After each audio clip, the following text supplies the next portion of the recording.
In this video, I am sharing 4 ways to find creative inspiration. Hello, I'm Katie.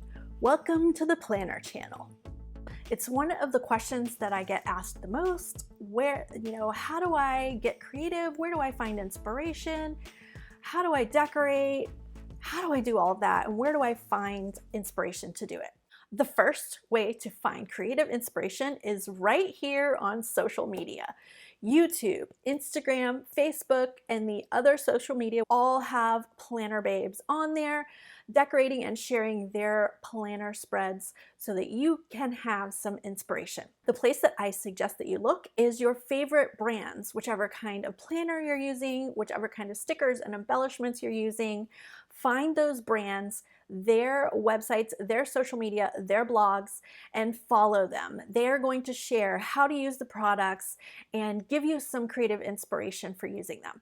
Also, a lot of the brands have promotional teams, PR teams, design teams that are sharing their products and providing inspiration for you. So find your favorite brands, find their product teams, and follow them. I will have links in the description box to my favorite brands and design teams and their social media. The second way that you can find creative inspiration for planning is in person at a planner meetup, a planner conference, or on a planning class like the Planner School. You can search on Facebook for groups and meetups in your area to find some planner groups there. And there are several planner conferences that you can attend to learn everything, all kind of things, and get a lot of creative inspiration for your planning. One of the big events each year is Go Wild. This year in 2020 will be in Anaheim, California.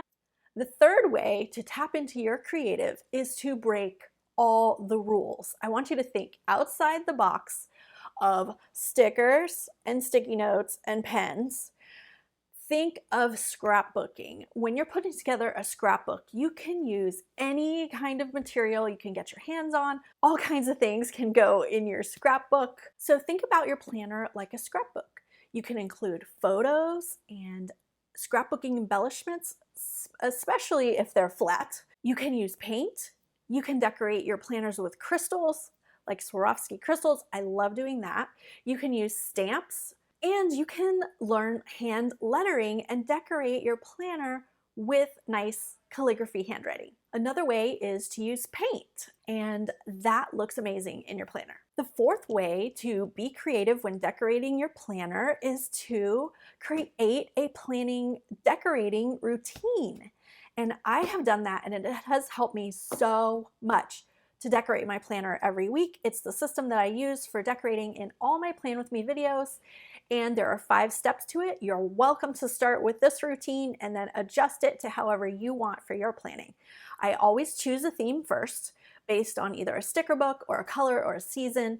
Choose a theme. So then that narrows it down. Then you can pick stickers that match that theme. The next thing I do is washi tape, then box stickers, checklist and bullet points, and then decorative stickers. That's it. It just helps me to stay on track and to narrow down my choices so that I can decorate my planner and be creative. Again, there will be links in the description box to all of my favorite planner inspirations, some planner babes, some of my favorite brands, the Planner School and the Planner channel. If you have a favorite planning creative inspiration, feel free to leave it in the comments. Subscribe to the Planner channel to watch weekly videos about decorative and functional creative planning. You can get your free Power Plan checklist by clicking the link in the description box. And if you'd like to learn more, check out the Planner School. If you like this video, be sure to subscribe, share with your friends, and hit that thumbs up button. See you in the next video.